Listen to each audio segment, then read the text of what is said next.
Life of पाई। अगर आपको ये वहम है कि आपकी जिंदगी खुशहाल नहीं है, आपकी जिंदगी में वो मजा नहीं है, तो एक बार इस स्टोरी को देख लीजिए, आपका सारा वहम दूर हो जाएगा। हेलो दोस्तों, मेरा नाम पाई पटेल है। मैं साउथ इंडिया में स्थित फ्रेंच इंडिया का रहने वाला हूँ। वहाँ पर बहुत सारे लोग फ्रांस से हैं, इसलिए उस जगह का नाम फ्रेंच इंडियन पड़ चुका है। मेरे परिवार में मैं, मेरे पापा, मेरी मम्मी और एक मेरा भाई है जिसका नाम रवि है। मेरे पापा का एक बहुत बड़ा चिड़ियाघर था, लेकिन मेरे पापा का मानना था कि भारत में चिड़ियाघर की वो कीमत नहीं मिल पाती जो होनी चाहिए। इसलिए वो एक दिन डिसाइड करते हैं कि वो इंडिया छोड़कर कनाडा शिफ्ट हो जाएंगे और अपने सभी जानवरों को भी साथ लेके चले जाएंगे। फिर एक दिन वो दिन आ ही जाता है जिस दिन हम सभी एक बड़े सारे पानी के जहाज में सवार होकर कनाडा के लिए निकल पड़ते हैं। वह पानी का जहाज स्पेशल उन जानवरों के लिए ही था जिन्हें एक देश से दूसरे देश में ले जाया जाता था, लेकिन मैं और मेरा परिवार भी उसी जहाज में जाने का फैसला करते हैं। उस जहाज में चिड़ियाघर के जानवर और मेरे परिवार के अलावा बहुत सारे लोग और भी होते हैं। वो लोग भी किसी काम के लिए कनाडा ही जा रहे होते हैं। पहले ही दिन जहाज के बावर्ची से हमारी लड़ाई हो जाती है, क्योंकि वह शाकाहारी खाना मांगने पर भी हमें नॉनवेज खाना दे रहा था। वह एकदम नॉनसेंस था, इसलिए मेरे पापा उसके ऊपर भड़क जाते हैं और उन दोनों के बीच फाइट हो जाती है। जहाज का स्टाफ और बाकी के लोग कैसे न कैसे इस झगड़े के ऊपर काबू पाते हैं और हम सब खाना खाकर सो जाते हैं। रात को जहाज पर एक अजीब सा धमाका होता है, जिसके कारण मेरी आंख खुल जाती है। मुझे पता चल जाता है कि बाहर बहुत तेज तूफान आया हुआ है। मैं अपने भाई को जगाता हूँ, लेकिन वह गहरी नींद में सो रहा होता है और नहीं उठता है, इसलिए मैं अकेला ही बाहर चला जाता हूँ। बाहर आने के बाद मैं देखता हूँ बड़ी बड़ी लहरें उठ रही हैं, साथ में बारिश भी आ रही है। यह देखकर मैं बहुत खुश होता हूँ, क्योंकि प्रकृति का ऐसा नजारा मैंने आज से पहले कभी नहीं देखा था। बहुत तेज बिजली कड़क रही थी, बारिश भी बहुत तेज थी। देखते ही देखते जहाज का अलार्म एक लाल लाइट के साथ बजने लग जाता है। मुझे ये तो समझ आ जाता है कि कुछ न कुछ गड़बड़ हुई है, लेकिन ये नहीं समझ में आता कि हुआ क्या है। अब एक और धमाकेदार आवाज आती है। यह जबरदस्त आवाज जहाज के लहर के साथ टकराने की होती है। मैं जहाज के नीचे के हिस्से की तरफ देखता हूँ तो वहाँ पर एक आदमी कुछ इशारे कर रहा होता है। मुझे समझ नहीं आता वो क्या कह रहा है। मैं उसकी आवाज सुनने की कोशिश करता हूँ, लेकिन पानी में उड़ रही बड़ी बड़ी लहरें उसे बहा कर ले जाती हैं। मैं वापिस अपने रूम की तरफ भागता हूँ अपने मम्मी पापा को जगाने के लिए, लेकिन वहाँ पर बहुत सारा पानी भर चुका है। जहाज के जानवर किसी ने खोल दिए हैं जो उसी रास्ते से बाहर आने की कोशिश कर रहे हैं। मैं अपने मम्मी पापा और भाई के पास जाने की बहुत कोशिश करता हूँ, लेकिन दम घुटने की वजह से मैं वापस बाहर आ जाता हूँ। वहाँ पर ऊपर जू के जानवर भी भागा दौड़ी कर रहे होते हैं। वहाँ पर जहाज के कुछ आदमी एक लाइव बोट को तैयार कर रहे होते हैं। मैं उनके पास जाता हूँ और अपने मम्मी पापा की जान बचाने के लिए उनसे प्रार्थना करता हूँ, लेकिन वो लोग ये कहकर कि पहले अपनी जान बचाओ, मुझे उस लाइव बोट में धक्का दे देते हैं। वहाँ पर एक आदमी ऊपर की तरफ इशारा करता है। ऊपर की तरफ देखते हैं तो एक ज़ेब्रा वहाँ से छलांग मारने की कोशिश करता है और वह वहाँ से छलांग मार भी जाता है।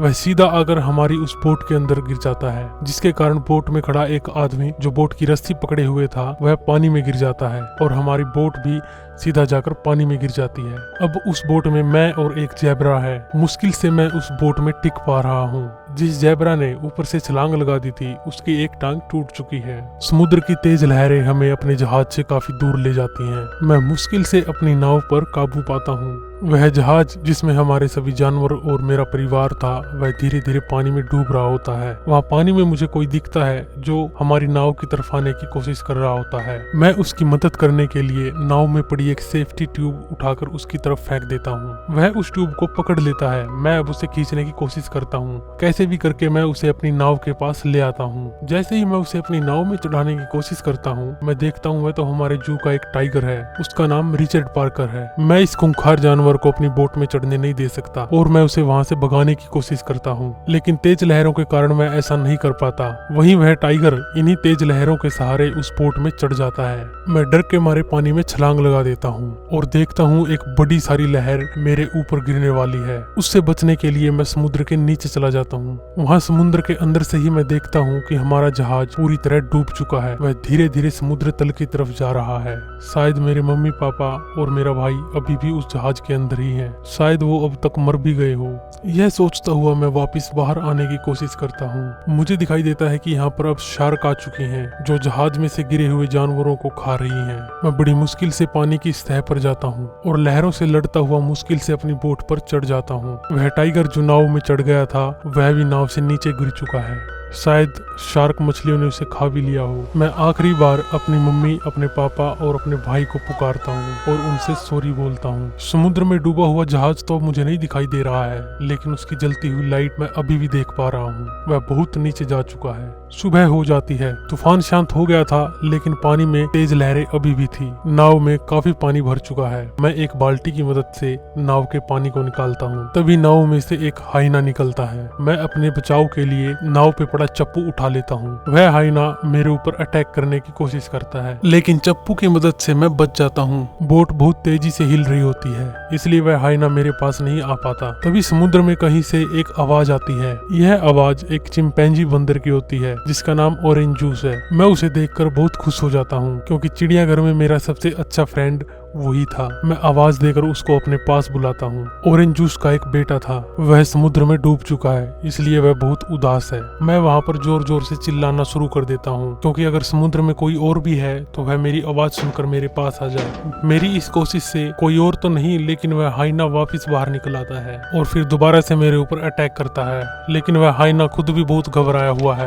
वह इधर उधर भागा दौड़ी मचाता है, लेकिन उसे कोई रास्ता नहीं मिलता। शाम हो जाती है और वह हाइना उस ज़ेब्रा के ऊपर अटैक कर देता है और उसे खा जाता है। ऑरेंज जूस और मैं बस चिल्लाते ही रह जाते हैं। तीसरा दिन निकल आया है, लेकिन मैं अभी तक सोया नहीं हूँ। मुझे बहुत तेज नींद आ रही होती है। मैं सोने की कोशिश भी करता हूँ, लेकिन नहीं सो पाता हूँ। मुझे ध्यान आता है कि ऐसी लाइफ बोट्स में इमरजेंसी के लिए कुछ सामान रखा जाता है। मुझे वह सामान मिल भी जाता है। उसी सामान में मुझे एक डायरी भी मिलती है, जिसमें लिखा होता है कि ऐसी परिस्थितियों में कैसे जिया जाता है। वहीं मुझे कुछ लाइफ जैकेट्स मिलती हैं, जिनको एक साथ बांध कर मैं एक डोंगी बना लेता हूँ। तभी वह हाइना फिर से बाहर आता है और उस मरे हुए ज़ेब्रा को खाने लग जाता है। ऑरेंज जूस यह देखकर काफी गुस्सा होता है और वह उस हाइना को एक पंच दे देता है। यह देखकर मैं बहुत खुश होता हूँ और ऑरेंज जूस को शाबाशी देता हूँ। लेकिन वह हाइना फिर से ऑरेंज जूस पर अटैक कर देता है और इस बार ऑरेंज जूस हाइना के तेज जबड़ों से नहीं बच पाता। इस बात पर मुझे बहुत गुस्सा आता है।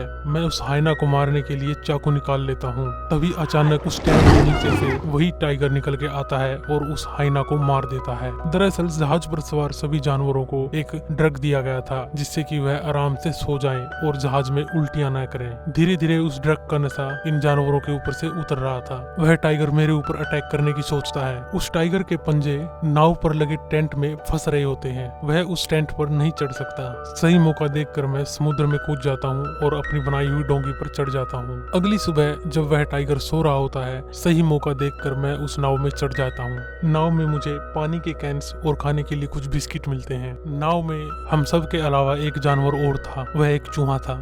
वह टाइगर फिर से उठ जाता है और मेरे ऊपर अटैक करने की कोशिश करता है, लेकिन फिर से उसके पंजे उस टेंट में फंस रहे होते हैं। वह मुझ तक नहीं पहुंच पाता। मैं उस टाइगर को शांत करने के लिए वह चूहा उठाकर उसकी तरफ फेंक देता हूं। वह टाइगर उस चूहे को खा जाता है। वह ज़ेब्रा, क्योंकि वह अब सड़ चुका है, टाइगर उसे नहीं खाना चाहता, इसलिए वह अपनी भूख मिटाने के लिए बार बार मुझ पर अटैक करता है। अगली सुबह होती है। मैं एक कागज और पेंसिल लेता हूँ और उस पर लिखता हूँ कि मैं समुद्र के बीच में फंसा हुआ हूँ। मेरे पास एक बोट है और उसमें एक टाइगर भी है। अगर किसी को यह मिले तो प्लीज मुझे बचा लें। इस कागज को एक कैन में डालकर मैं समुद्र में फेंक देता हूँ, ताकि अगर यह किसी को मिले तो मेरी जान बच सके। जो जहाज डूब चुका था वह स्पेशल जानवरों की आवाजावी के लिए था, इसलिए उस लाइफ बोट के अंदर मुझे वो गाइड भी मिली, जिससे मुझे पता चला कि किसी खूंखार जानवर के साथ कैसे सफर करना है। उस किताब के जरिए मैं उस टाइगर पर काबू पाने की कोशिश करता हूँ, लेकिन इसमें मैं ज्यादा सफल नहीं हो पाता। लेकिन मैं हार नहीं मानता। मैं उस टाइगर के साथ दोस्ती करने की कोशिश करता हूँ, लेकिन वह एक जंगली जानवर है और ज्यादा भूख लगने पर वह मुझ पर अटैक कर सकता है, इसलिए मुझे उसको खाना देना ही पड़ेगा। इसलिए मैं उसके लिए मछली पकड़ने की कोशिश करता हूँ। वह टाइगर समुद्र में तैर रही मछलियों को देखता है और उनके ऊपर अटैक कर देता है। यहाँ पर मुझे पता चलता है कि रिचर्ड पार्कर पानी में आसानी से तैर सकता है और वह मुझ तक भी पहुँच सकता है, इसलिए मैं भागकर वापस उस बोट में चढ़ जाता हूँ। ऐसा करने में मैं कामयाब हो जाता हूँ। अब बोट के अंदर सिर्फ मैं अकेला हूँ। रिचर्ड पार्कर यानी वो टाइगर समुद्र के अंदर है और वह मेरी नाव में नहीं चढ़ सकता। मैं उस टाइगर को जान से मारने के लिए इमरजेंसी सामान में से एक कुल्हाड़ी निकालता हूँ, लेकिन मैं ऐसा नहीं कर पाता। बहुत सोचने के बाद मैं जरूरी सामान अपनी डोंगी पर बांधता हूँ और उस टाइगर को वापस उस बोट में चढ़ा देता हूँ। मैं अपने खाने पीने के सामान को गिनता हूँ। मेरे पास इतना सामान था कि मैं 1 महीना आराम से उनसे गुजारा कर सकता हूँ। लेकिन असली समस्या रिचर्ड पार्कर है। अगर उसे खाना नहीं मिला तो वह मुझे मार देगा। अब मुझे एक मछली दिखाई देती है, मैं उसको जाल में फंसा लेता हूँ और उसे मार देता हूँ। वह मछली बहुत खूबसूरत थी, लेकिन मरने के बाद बहुत बदसूरत हो गई थी। यह देखकर मैं बहुत रोता हूँ और भगवान से माफी मांगता हूँ। इसी तरह काफी दिन गुजर जाते हैं। समुद्र में एक जगह ऐसी आती है, वह नजारा मैंने पहले कभी नहीं देखा था और ना ही कभी कहीं पढ़ा था। समुद्र में मैं बहुत सारे अजीब जानवर देखता हूँ। मैं देखता हूँ कि समुद्र का पानी रोशनी छोड़ रहा है, वह रोशनी नीले कलर की है। यह बहुत खूबसूरत नजारा था। तभी वहाँ पर एक बड़ी सारी मछली आती है, जो वहाँ पर तैर रही छोटी मछलियों को खाने के लिए एक बहुत बड़ी छलांग लगा देती है, जिसकी वजह से मेरी डोंगी पूरी तरह हिल जाती है और जो सामान मैंने अपनी डोंगी पर रखा था वह सारा डूब जाता है। 40 दिन हो गए हैं और मैंने अभी तक धरती नहीं देखी है और हम दोनों भूख से तड़प रहे हैं। अचानक समुद्र में एक हलचल होती है और वहाँ पर उड़ती हुई बहुत सारी मछलियाँ आ जाती हैं। बहुत सारी मछलियाँ हमारी बोट में फंस जाती है। इसी दौरान एक बड़ी मछली भी हमारी बोट में आके गिर जाती है और जिंदगी में पहली बार मैं अपनी भूख मिटाने के लिए मांस खाता हूँ। अब मैं डिसाइड करता हूँ कि इस डोंगी पर मैं ज्यादा दिन नहीं रह सकता। मुझे कैसे भी करके इस टाइगर को ट्रेन करना ही होगा। मैं एक बार फिर हिम्मत दिखाता हूँ और कुछ हद तक उस टाइगर पर काबू पा लेता हूँ। वह टाइगर चिड़ियाघर का था, इसलिए वह भी मेरे इशारों को काफी जल्दी समझ जाता है, क्योंकि पिंजरे में उन्हें इसी तरह खाना दिया जाता था। एक दिन समुद्र में कहीं दूर मुझे एक पानी का जहाज दिखाई देता है। उसे देखकर मैं काफी खुश होता हूँ। मुझे लगता है अब हमारी जान बच जाएगी। उनका ध्यान मेरी तरफ करने के लिए मैं एक तो फ्लेयर गन भी चलाता हूँ, स्मोक भी छोड़ता हूँ, लेकिन कुछ नहीं हो पाता। शाम हो जाती है लेकिन हमारी तरफ कोई हेल्प नहीं पहुँचती। यह देखकर मैं काफी टूट जाता हूँ। दिन बीतते चले जाते हैं, कुछ भी समझ में नहीं आ रहा होता है कि क्या करना है। वह पेंसिल जिससे मैं अपने सफर के बारे में लिख रहा था वो भी खत्म हो चुकी है। जो सब कुछ मैं झेल रहा था वह पार्कर भी झेल रहा था। हम दोनों ने मिलकर बहुत सारे तूफानों का भी सामना किया। हम दोनों इकट्ठे भूख प्यास से भी लड़े। एक दिन तूफान आता है और वह डायरी जो मैं लिख रहा था उस तूफान में उड़ जाती है। इस तूफान में मेरी डोंगी भी मेरी नाव से अलग हो जाती है। दिन बीतते चले जाते हैं। रिचर्ड पार्कर अब बहुत कमजोर हो गया है, साथ में मेरी हालत भी बहुत खराब हो चुकी है। यहाँ पर मैं बिल्कुल हार मान चुका था। मैंने पार्कर से सॉरी बोला और भगवान को कहा कि मुझे अपने पास बुला ले। मेरी उम्मीद बिल्कुल टूट चुकी थी। अगली सुबह मेरी आंख खुलती है। मैं देखता हूँ कि मेरी बोट एक टापू के किनारे पर आके अटक गई है। पार्कर भी उस बोट में नहीं है। मैं उतरकर उस टापू के ऊपर जाता हूँ। यह टापू बहुत अनोखा था। यह पूरा का पूरा टापू बिना किसी मिट्टी के बना हुआ था। इस टापू का आधार सिर्फ और सिर्फ समुद्री घास था।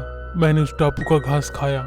सच में वह घास मुझे खाने लायक लग रहा था। इस टापू पर जानवरों की सिर्फ एक ही प्रजाति रहती है, जिनकी तादाद करोड़ों में है, और वो है नेवले। इस टापू पर कहीं कहीं पर पानी की झीलें भी बनी हुई हैं। भले ही यह टापू चारों तरफ से खारे पानी से घिरा हो, लेकिन इस टापू पर बनी झील का पानी एकदम ताजा था और पीने लायक भी था। मैं एक बार फिर से जिंदगी में आ गया था और पार्कर भी, और सोने के लिए वहीं पर एक पेड़ को ढूंढ लिया। जैसे ही अंधेरे का समय नजदीक आया, सभी नेवले भागकर पेड़ों पर चढ़ने लगे। झीलों का पानी ऊपर की तरफ उफान खाने लगा। रिचर्ड पार्कर भी वहां से भाग गया और बोट में बैठ गया। रात हो गई। लगभग सभी नेवले सो चुके थे। मेरा ध्यान उन झीलों की तरफ गया, दिन में जिसका पानी पीकर मैंने अपनी प्यास बुझाई थी, लेकिन रात को किसी केमिकल प्रोसेस के कारण इसके अंदर एसिड बन रहा था और इसके अंदर आने वाला हर जीव गलकर मर जाता था। यह टापू दिन में जो देता था, रात को वह सब छीन लेता था। मैंने वहां से एक फल तोड़ा। उस फल के अंदर मुझे एक दांत मिला, जो कि इंसान का दांत था। यहाँ पर मुझे पता चला यह टापू आदमखोर टापू है। कोई मेरी तरह भटका हुआ यहाँ पर आ पहुंचा होगा और अपनी जान गंवा बैठा। मैंने भी अपनी जिंदगी उस टापू पर बिताने की सोचा था, लेकिन वह दांत मिलने के बाद मैंने अपना इरादा बदल दिया। मैं किसी अनजान टापू पर कोई अनजान मौत नहीं मरना चाहता था। सुबह होते ही मैंने काफी सारे नेवले और समुद्री घास अपनी नाव में भर लिए और पार्कर को भी मैंने बुला लिया। पार्कर काफी ट्रेंड हो चुका था। वह सीटी की आवाज सुनकर नाव के पास दौड़ा चला आया और नाव में आके बैठ गया। मैं उस टापू को अलविदा कहकर वहाँ से निकल पड़ा। अगर मुझे वह दांत नहीं मिलता तो शायद मैंने भी ताउम्र इस टापू पर रहने का इरादा बना लिया था। उस दांत ने मुझे एहसास करवाया कि मुझे अपना सफर जारी रखना चाहिए। और एक दिन ऐसा आया, मैं मैक्सिको के एक तट पर पहुंच गया। मैं और पार्कर बहुत टूट चुके थे, हम दोनों बहुत कमजोर हो चुके थे। मैं मुश्किल से हिल पा रहा था। रिचर्ड पार्कर उतरा और उसने एक अंगड़ाई ली और जंगल की तरफ चल दिया। जंगल के किनारे पर जाकर वह रुक गया। मुझे पक्का यकीन था कि रिचर्ड पार्कर अलविदा कहने के लिए मुझे एक बार पक्का मुड़ के देखेगा, लेकिन ऐसा नहीं हुआ। वह उन गहरे जंगलों में हमेशा के लिए मेरी नजरों से गायब हो गया, मुझे बिना अलविदा कहे। वहां पर रहने वाले लोगों ने मुझे आकर संभाला। वहां पर मैं बच्चों की तरह फूट फूट कर रोया, इसलिए नहीं कि मैं बच गया था, मैं इसलिए रोया क्योंकि रिचर्ड पार्कर मुझे बड़ी ही बेरुखी से छोड़कर चला गया था। वह जंगल में ऐसे गायब हो गया जैसे वह मुझे जानता ही नहीं था। रिचर्ड पार्कर ने मेरा दिल तोड़ दिया था।